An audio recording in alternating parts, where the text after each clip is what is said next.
Hommage au peuple kanak. Tu t'appelles Kanak et tu fus le premier arrivé sur le caillou. Tu es né homme libre et sans joug sous ton cou. En tant que peuple autochtone, tu as fait ton histoire. Étant inspiré par cette terre, tu t'es créé une identité. Elle s'enracine dans ta culture et tes traditions. Tu as exploité cette terre avec sagesse. Tu l'as fait fructifier à la force de tes bras, ainsi que par le culte de tes ancêtres. Ô peuple kanak! Pour toi, la famille est sacrée. C'est une grande valeur. Chacun a sa place avec le respect des anciens. Tu t'es forgé ta destinée avec la foi dans tes dieux. Et tu as toujours été le maître de tes lieux. Ô peuple kanak! Mais un jour, le colonisateur est arrivé. Tel un cyclone, il a bouleversé tout ce qu'il a trouvé. Te considérant comme un être sauvage et pas intelligent, il t'a marginalisé comme un animal dérangeant. Il a été sans foi ni loi en tant que conquérant. Il t'a rendu étranger sur ta propre terre. Comme vaillant guerrier, tu fus face à l'oppresseur, car tu as toujours voulu rester debout et fier. Ô vaillant peuple kanak! Sur le caillou, tu as constamment résisté. Le sang de tes ancêtres et sa suite a souvent coulé pour faire respecter cette liberté qui t'est chère. Honneur et respect à tes grands combattants et héros. Le chef Ataï, Djibao, Yewene, Eloi Machoro, sans oublier les 19 Pouvéa, injustement assassinés pour soi-disant atteinte à l'honneur du colonisateur. Ils ont donné leur sang pour le respect de ta dignité. Ô vaillant peuple kanak qui ne baisse jamais les bras, face à cette colonisation meurtrière, tu as toujours su garder l'espoir, celui d'être un peuple souverain, et ceci malgré l'entrave du colonisateur, qui cherche à enfermer ton esprit, ton âme et ton être entier. Mais le combat des anciens que tu poursuis n'est pas vain. Car la justice ne peut pas se poursuivre indéfiniment. Le peuple kanak ne supporte pas les illégalités. Est-ce que tu peux te présenter pour les gens qui ne te connaissent pas? Parce qu'il y a beaucoup de gens qui ne te connaissent pas, en parler un peu plus. Ouais, alors moi c'est Priscilla Ludowski, donc je suis militante pour la justice sociale et environnementale. J'ai beaucoup milité dans le mouvement des Gilets jaunes et avec les collectifs Zéro chlordécone, Zéro poison.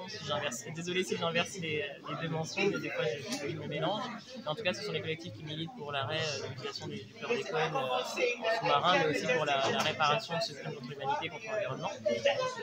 Et pour ensuite militer avec d'autres collectifs comme celui du collectif Vivolé où j'ai participé aux manifestations, comme le collectif Coradama, comme différents collectifs qui œuvrent contre les violences policières. Enfin voilà, j'ai essayé de travailler avec différents collectifs, notamment aussi sur l'environnement. Donc voilà, c'est pour ça que je me définis comme une militante pour la justice sociale et environnementale. Aujourd'hui, on est à Paris. Ok. Voilà. On est au CICP, c'est en fait une maison des associations et qui regroupe des associations qui œuvrent pour les droits humains. Et aujourd'hui, en fait, on est sur le sujet de la décolonisation. D'accord. Et je vais intervenir avec d'autres personnes sur le sujet en fait de la tribune que plusieurs collectifs et acteurs de la société civile, notamment alors afrodescendants déjà. Justement, parle-nous de cette tribune-là. Apparemment que beaucoup de gens n'ont pas lu. Alors, Tu peux en parler vite fait? Oui, c'est une tribune qui a été publiée sur Mediapart le 23 août 2020. Voilà. Pourquoi le 23 août 2020? Parce que l'UNESCO a décrété cette journée comme journée internationale du souvenir de la traite négrière et de son abolition. Et au Sénégal, c'est aussi la journée en souvenir aux soldats africains qui sont venus libérer la France, donc plus communément appelés tirailleurs sénégalais. Et donc en fait, cette journée-là, elle nous a permis de nous réunir le 23 août de l'année 2020 au bois de Vincennes, où différents collectifs se sont relayés, ont porté leurs revendications un peu plus haut, plus fort, et ont permis aussi une connexion des uns et des autres pour pouvoir militer les uns aux côtés des autres à quelques occasions.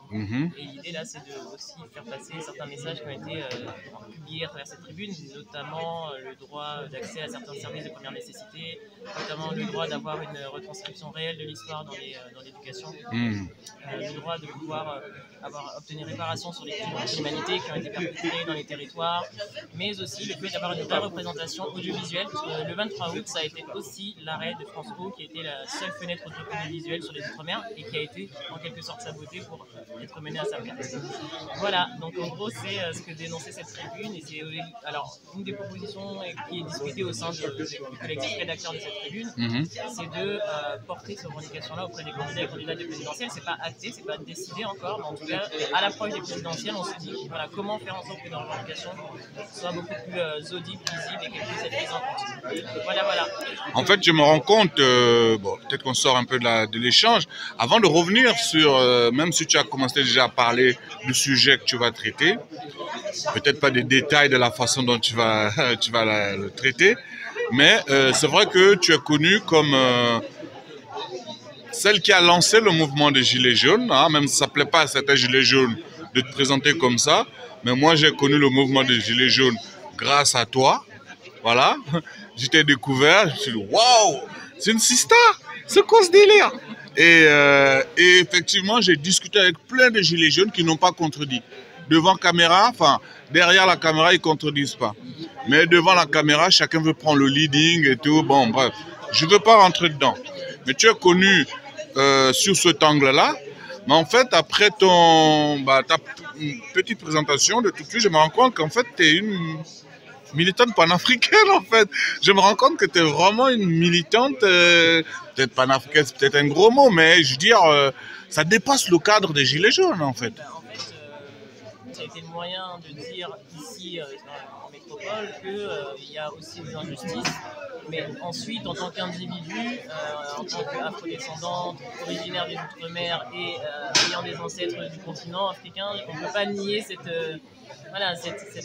état de fait en fait. Mais ensuite on vit en France, en tout cas je vis en France et je suis né en France, donc les problématiques rencontrées ici, ce sont aussi celles qui sont rencontrées dans les pays d'outre-mer.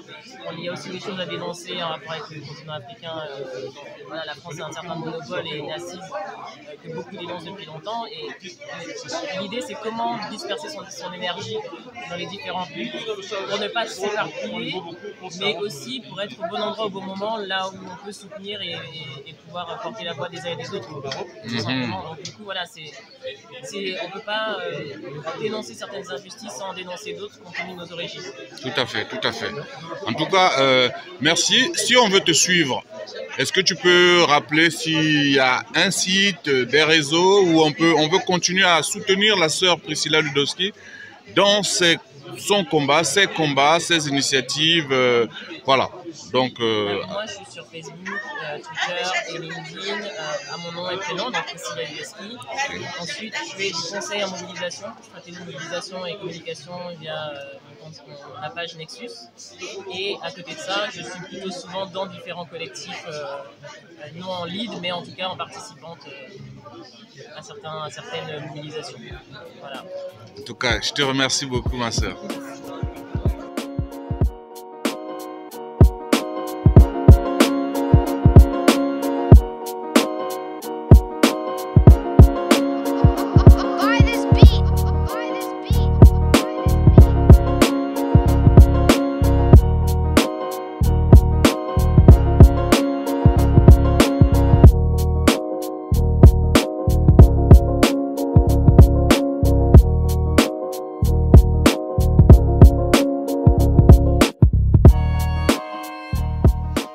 Bonjour monsieur. Bonjour. Est-ce que vous pouvez vous présenter pour les internautes qui nous regardent? Bon, moi je suis Pablo, une militante du comité de solidarité avec le peuple basque à Paris. Il fait 30 ans qu'on est ici au CICP et on essaye d'être solidaire avec les prisonniers politiques basques dans l'État espagnol et dans l'État français. Et sur la région parisienne, défendre les droits historiques du peuple basque. C'est vrai que le peuple basque, on ne peut pas parler comme une colonie, parce que c'est un peuple dans lequel l'oligarchie basque il est allié avec l'oligarchie espagnole. Justement, j'allais enchaîner justement sur la question du peuple basque. J'aimerais, pouvant enlever le masque, il n'y a pas le corona. J'aimerais justement que vous expliquiez aux gens pourquoi le peuple basque, c'est un peuple européen. Qu'est-ce qui se passe justement? Pourquoi c'est un peuple qui est différent du peuple, je ne sais pas, espagnol, peuple français? Quelle est la particularité du peuple basque? Pourquoi il y a un peuple basque? Racontez-nous un peu cette histoire. Vous savez, nous on est allé à l'ONU et on est reconnu comme un peuple originaire. C'est-à-dire c'est un peuple qui a été toujours dans notre territoire, qui n'a pas fait d'expansion.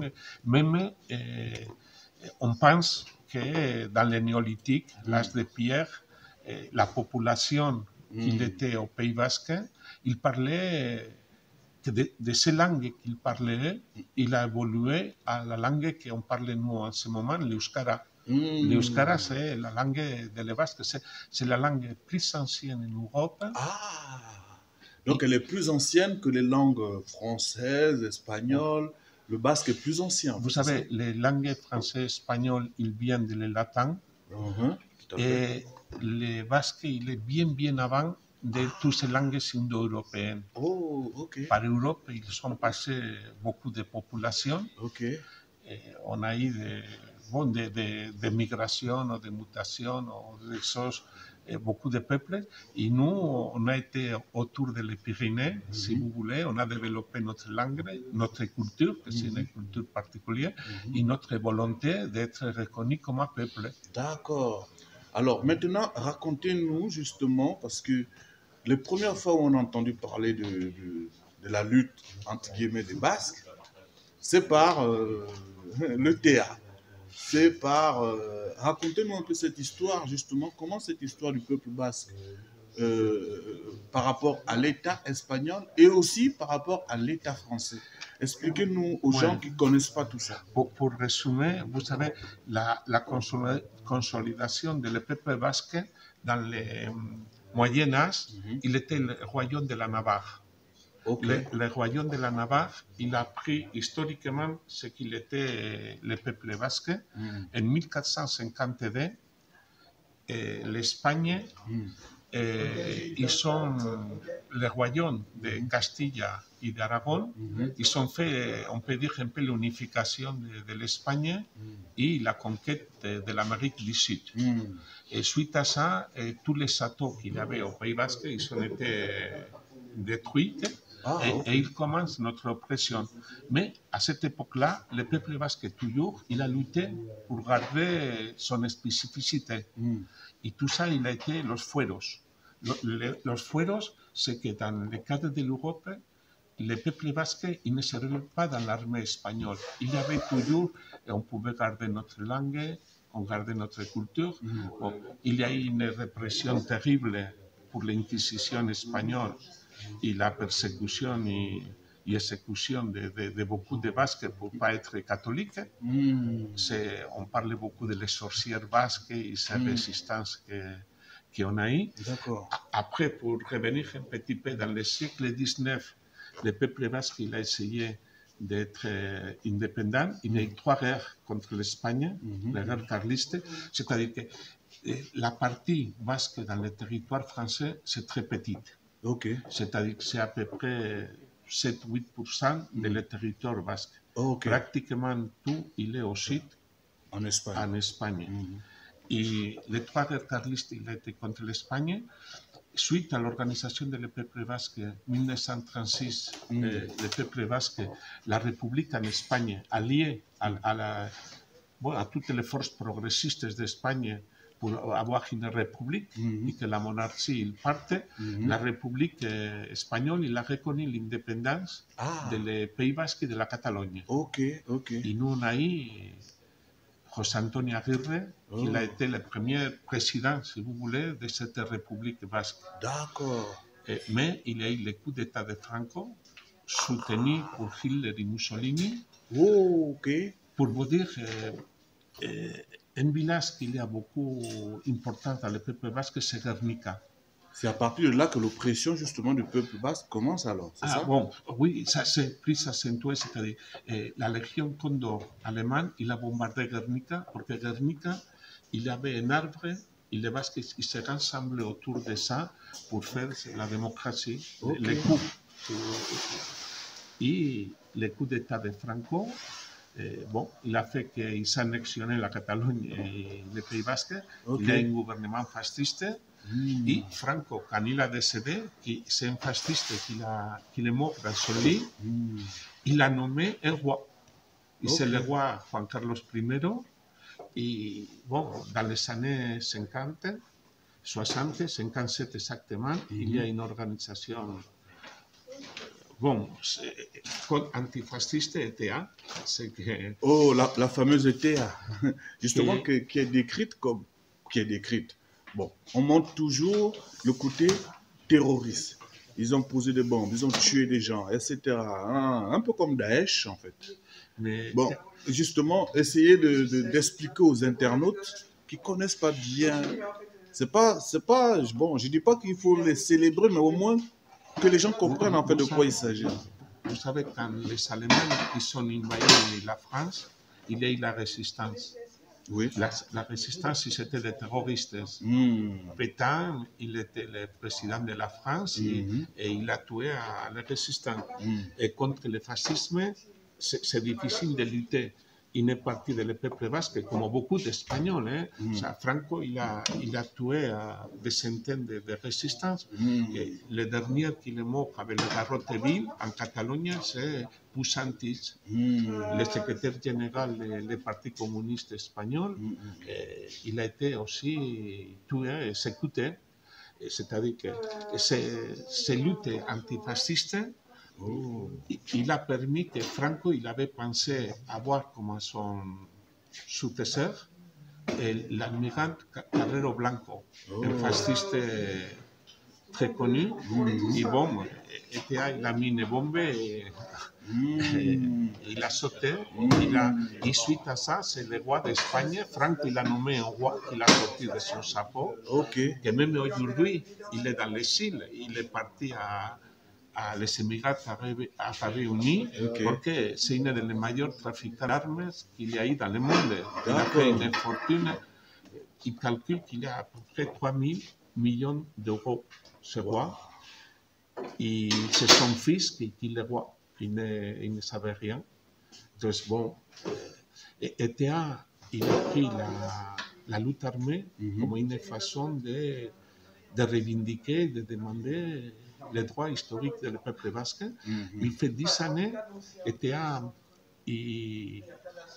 il a décidé de se dissoudre et en disant qu'en ce moment, il y avait des conditions démocratiques pour revendiquer ça. Et aujourd'hui, dans le peuple basque, c'est pour ça qu'on est ici, on demande un référendum d'autodétermination. D'accord. À peu près 70% de la population, il y a des fractions, si vous voulez, une de droite, démocrate chrétien, que c'est le PNB, qui théoriquement ils sont indépendantistes, et la gauche abertzale, la gauche patriote basque, Bildu, que c'est à peu près 28%, que c'est une revendication de gauche, et c'est seulement récupérer notre droit. Et pour nous, il y a face au fascisme une élite légitime de le peuple pour défendre ses intérêts, ses manques. Et par contre, il y a toute une répression d'État. Vous savez ici, la torture, il était systématique en Espagne. Montrez la couverture. On a des dossiers sur la torture. Ok. Et bon, ça, il y a une politique judiciaire, policière de répression de le peuple basque. Aujourd'hui, on a 200 prisonniers politiques, 20 en France et à peu près 180 dans l'État espagnol. Et on demande l'amnistie et le retour à la maison. Très bien. Un dernier mot, donc justement, vous dites, vous êtes là. Présentez-nous votre association ou structure et où est-ce que les gens peuvent vous suivre justement pour continuer à suivre vos actions, etc. Vous savez, on calcule que dans la région parisienne, il y a 60 000 personnes d'origine basque. Et vous savez, le Pays basque français, surtout, c'est un territoire que la France s'est très peu développé industriellement. Et pendant des siècles, la population basque était obligée d'émigrer vers Bordeaux, vers Toulouse, vers Paris. Avec ces communautés de 60 000 personnes à peu près à Paris, plus de Français solidaires, une époque que même on a arrivé à avoir presque une centaine de prisonniers politiques dans la région parisienne, à Fresnes, à la Santé, à Fleury. Bon, on avait créé ce comité pour aider un peu les familles. On fait des petits colis avec des produits basques pour aider à... C'est-à-dire que la famille doit faire 1000 km pour venir voir, visiter ces familles. Et bon, pour les aider un petit peu et pour expliquer les justes revendications de ce peuple-là. Très bien.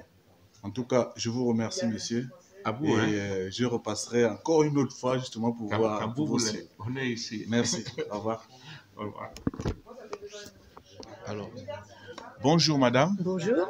Est-ce que vous pouvez présenter aux internautes qui aimeraient savoir qui vous êtes et que représentez-vous? Eh bien, bonjour mesdames, messieurs les internautes. Je représente l'association française d'amitié et de solidarité avec les peuples d'Afrique. C'est une association anticolonialiste et anti-impérialiste. Très bien.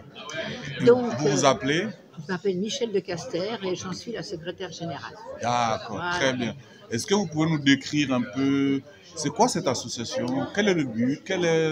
Expliquez un peu aux internautes. Eh bien, le but de cette association, il n'a pas changé, à part les formes de travail ont changé, mais depuis 1972 qu'elle a été créée par des gens qui travaillaient, ou comme des gens qui travaillaient dans les administrations françaises du temps de la colonisation, et qui avaient lutté pour soutenir les Africains qui demandaient leur indépendance, certains avaient créé les syndicats dans le pays. On peut avoir quelques noms Alors il y avait Pierre Boiteau à Madagascar, qui était qui lui avait répertorié toute la faune, pas la faune, excusez-moi, la flore de Madagascar. Il était botaniste. Il a créé avec les camarades malgaches, de syndicalistes, ils ont créé le syndicat CGT de Madagascar. Donc il y en avait d'autres qui avaient été des avocats qui avaient défendu les Africains devant les tribunaux français, comme notre ancien président Pierre Kaldor, et qui avait été faire des procès en Côte d'Ivoire notamment, mais aussi en Algérie. C'était fait d'ailleurs arrêter en Algérie, expulsé. Bon, on avait des gens comme ça, ou des enseignants. Il y avait Gérard de Bernis, qui est un économiste qui avait été en Tunisie, qui était enseignant. Et comme il était trop proche du GPRA, eh ben, les Français l'ont rapatrié en France avant l'heure. Et puis un autre, dont à chaque fois c'est son nom que j'oublie. Il n'y a pas de souci. Bon, et puis aussi des syndicalistes qui travaillaient sur EDF. Donc, vous voyez, on avait donc ces gens-là, quand il y a eu les indépendances, ils se sont aperçus que la France était peut-être sortie discrètement par la porte, qu'elle était revenue par la fenêtre, et qu'elle continuait à faire une politique qui était néfaste dans l'intérêt des pays et des peuples d'Afrique. Et ces amis-là, ces militants-là, ils ont eu envie de créer une association qui alertait en France sur l'attitude de la France et qui soutenait les mouvements indépendantistes qui n'étaient pas, tout ce qui n'était pas encore indépendant en Afrique, c'est-à-dire déjà en 73 la création du Polisario, donc le soutien au peuple sahraoui, et puis soutien aux colonies qui étaient dirigées par des dictateurs et des fascistes, puisque c'était l'Espagne avec Franco, et les pays de la ligne de Naples et de la ligne de front en Afrique australe, l'Angola, le Mozambique, donc la Guinée-Bissau et les Cap-Verts, tous ces pays qui étaient colonisés par le Portugal. Voilà.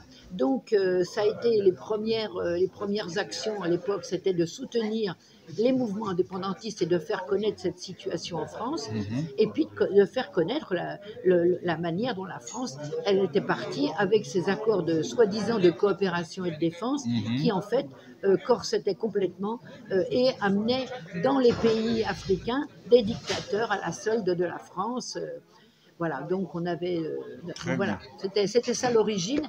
Et ben on continue sur leur lignée, même si on a des activités un peu différentes à l'époque, il n'y avait pas Internet, il n'y avait pas tout ça, mais c'est toujours la même chose. Alors, il y a eu ce journal qui s'appelle Aujourd'hui l'Afrique, qui est une revue qu'ils ont créée en 1975, qui a été trimestrielle jusqu'en 2018. C'était quand même très long. On a eu des gros problèmes parce qu'elle n'a aucune, naturellement, une association de solidarité politique, elle n'a pas de subvention, elle n'est pas aidée. Et on a eu des problèmes financiers pour continuer la parution hebdomadaire, mais on a un numéro qui est sorti, donc celui-ci, il y a 1 an, presque 2 ans maintenant, à l'occasion du 60e des indépendances africaines, et avec donc un numéro double. Et on est en train d'en préparer un pour le mois de janvier 2022 sur l'Algérie. Et là, on balayera de 1830, la conquête coloniale, qui n'est pas du tout connue en France, sur l'histoire de la France et de l'Algérie, c'est pas au programme d'histoire. Donc on va essayer de réparer comme on peut, mais on a beaucoup moins de moyens naturellement qu'on aurait normalement à l'éducation nationale pour faire connaître l'histoire aux élèves de toute origine, parce que ce qui s'est passé en Algérie, ça concernait toute l'Afrique, parce qu'en fait la France a commencé à coloniser l'Afrique par l'Algérie. Et après, tous les autres pays en ont subi les conséquences. Tout à fait. Alors, juste un dernier mot. Est-ce que vous pouvez nous dire quel est l'avenir justement de cette mouvance? Qu'est-ce que vous avez prévu et où est-ce qu'on peut vous trouver en ligne, quoi? Alors, en ligne, on a un site internet on peut le trouver sur www.afaspa.com. Et puis on a une page Facebook également, donc vous pouvez trouver nous on met sur ce site internet des informations qu'on ne trouve pas ailleurs, tout ce qui est très connu, tout ce qui est mis par tout un tas de... Nous on parle un peu des sujets qui ne sont pas d'actualité. Le Sahara occidental, c'en est un. Vous voyez, là aussi, je voudrais quand même en profiter pour faire voir à vos auditeurs et les spectateurs un livre que j'ai écrit sur des récits de vie de Sahraouis, puisque le Sahara occidental, on en parle très peu dans les médias, ou pas du tout même. Il n'y a pas longtemps, il y a eu des journalistes qui sont quand même allés dans les camps de réfugiés, mais au Sahara occidental occupé, il faut savoir que plus personne ne peut y aller pour être observateur. Le pays qui est colonisé, la partie qui est colonisée par le Maroc, on a pu y entrer entre 2002 et 2013. C'est pour ça qu'il y a des témoignages que j'ai recueillis de récits de vie. Mais depuis 2014, nous sommes 283 personnes de 20 pays différents et de 4 continents à avoir été expulsées, voire enlevées par les autorités marocaines au Sahara et ramenées au Maroc pour mettre directement dans l'avion. Donc, même les journalistes, même les juristes, plus personne ne peut y aller sauf pour y aller avec une planche à voile. Voilà.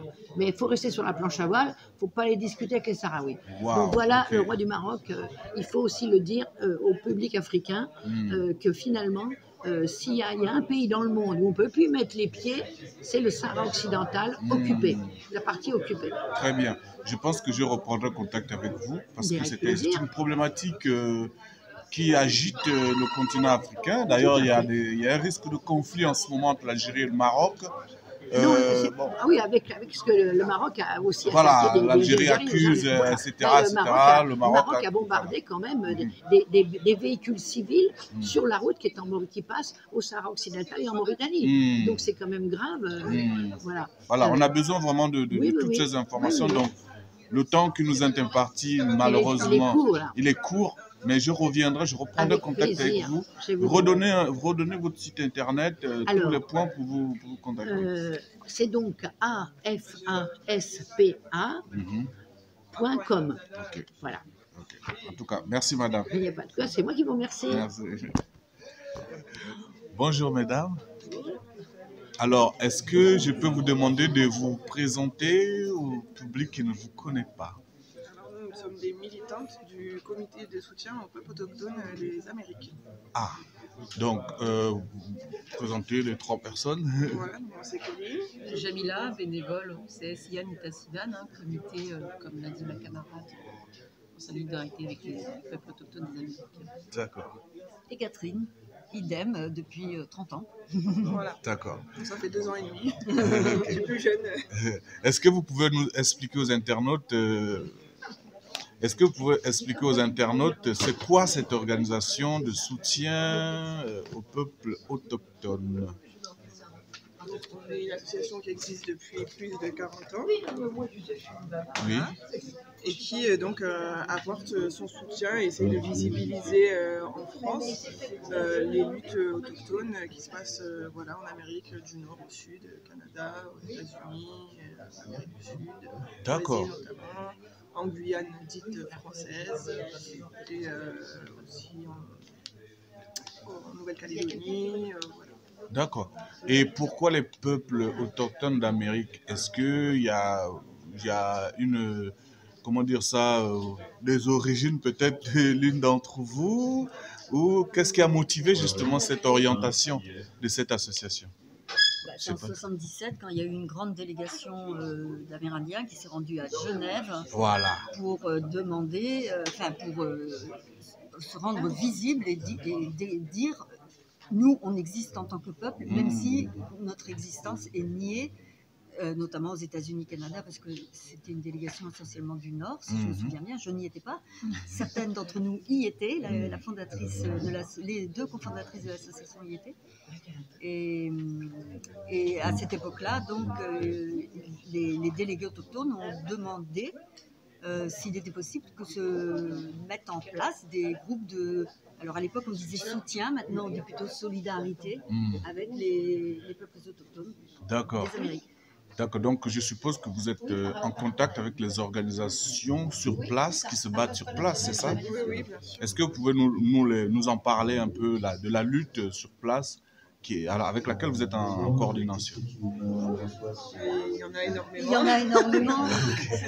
Voilà. Il y a des luttes qui se passent un peu partout, autant aux États-Unis qu'au Canada, en Colombie-Britannique par exemple, parce qu'en fait sur tout le territoire des Amériques, en fait, les peuples autochtones sont obligés de lutter en fait pour leur territoire, qui sont régulièrement envahis, on va dire, par la société coloniale.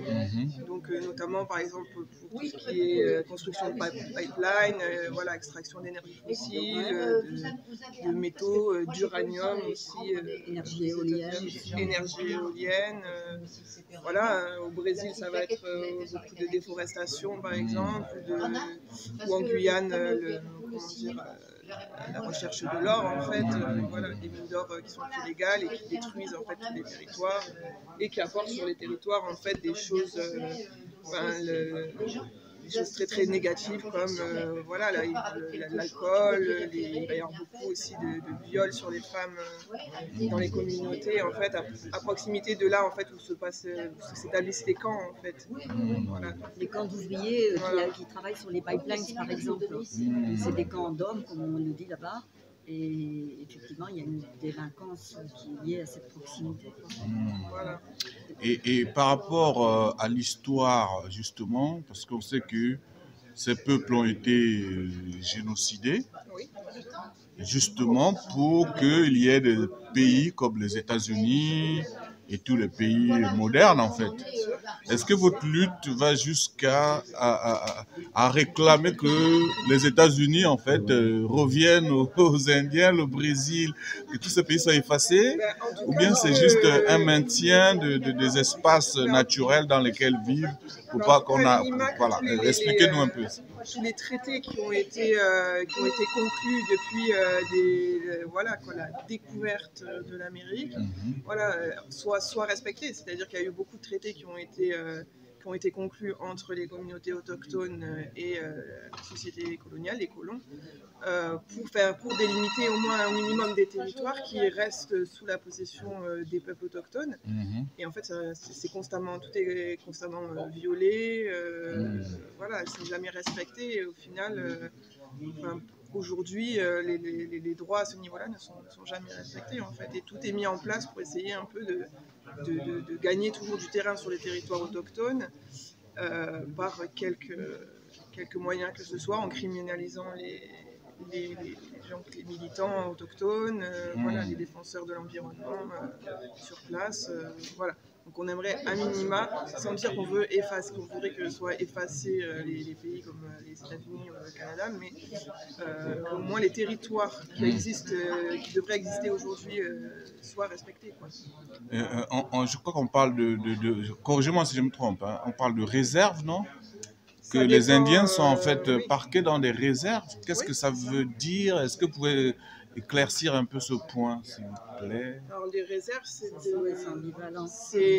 ça dépend aussi de... Ça peut avoir une définition un peu différente selon les pays, mais voilà, aux États-Unis ou au Canada, effectivement, il y a des territoires qu'on appelle des réserves. En fait, ce sont des endroits où on a déplacé des communautés autochtones pour essayer un peu quelque part parfois de les rapprocher des villes, en fait. Après, bon, je ne suis pas une spécialiste de la question des réserves, mais voilà, que quelque part essayer de les civiliser, en fait. Les réserves, c'est souvent des espaces où on a construit des lieux d'habitation qui sont forcément plus convenables que ceux qu'ils avaient à l'origine, les peuples autochtones, là où ils vivaient à l'origine. Voilà, donc ça va être des lieux où on va dire quelque part on a parqué en fait ces communautés-là et on les a un peu dépossédés de toute leur tradition, de leur façon de vivre, leur culture à la base. Donc c'est des lieux où c'est un petit peu le contexte de vie est vraiment difficile, en fait. Mais en fait, l'ambiguïté de la chose, on dit parquet, mais en fait c'est ce qui reste des territoires traditionnels. C'est-à-dire si les traités étaient respectés, les territoires seraient beaucoup plus étendus. Donc. Mais malgré tout, les Amérindiens, ils n'ont pas du tout envie que les réserves soient effacées de la carte, parce que c'est le minimum qui reste. C'est vraiment le minimum. Mais pas que ça soit notamment le Canada a été très très actif à assimiler les Indiens, enfin les États-Unis aussi, mais avec l'objectif de faire disparaître tout ça, voilà. Donc c'est aussi une part de territoire à ne surtout pas lâcher, quoi. Voilà, même si effectivement c'est pas un mode de vie idéal, il y a beaucoup plus de Très bien. Et quel mot pourrez-vous dire à un internaute français qui découvre justement votre initiative, comment vous pouvez mobiliser, qu'est-ce que vous pouvez lui dire justement pour qu'il se mobilise en fait dans cette cause? Les autochtones sont toujours présents et plus que jamais, et ils sont sur la ligne de front de la lutte pour le climat. C'est eux les premiers impactés et c'est eux les premiers combattants. C'est-à-dire que ça s'est inversé, c'est-à-dire dans les années 70, quand on a créé ces associations-là, c'était la renaissance des peuples autochtones. On parle de l'Amérique du Nord, en l'occurrence comme exemple. Et on s'appelait comité de soutien. Nous, on a fait changer notre nom en solidarité, mais depuis 2007 et la déclaration sur les droits des peuples autochtones à l'ONU, entre autres, on se rend compte qu'on est des alliés, on est des partenaires. Ils sont super organisés, ils sont vivants, résistants, super organisés et en fer de lance dans la lutte pour le climat. Et si la planète est sauvée, ça sera sûrement grâce aux peuples autochtones. Pas que américains, les peuples autochtones de la planète. C'est les gardiens de la Terre. Voilà, c'est ça. En tout cas, les autochtones des Amériques ont survécu, ils résistent depuis 500 ans. Alors surtout, soutenez les autochtones des Amériques car toutes les causes sont liées. Voilà. Soutenez-les. Dernier mot. Oui, je suis d'accord avec. Comme diraient les zapatistes, la lucha sigue, sigue. Voilà. Ok. En tout cas, je vous remercie beaucoup, mesdames. Merci et, à vous. je reviendrai justement pour suivre. Je reviendrai pour suivre votre combat. Merci à vous. Merci à vous.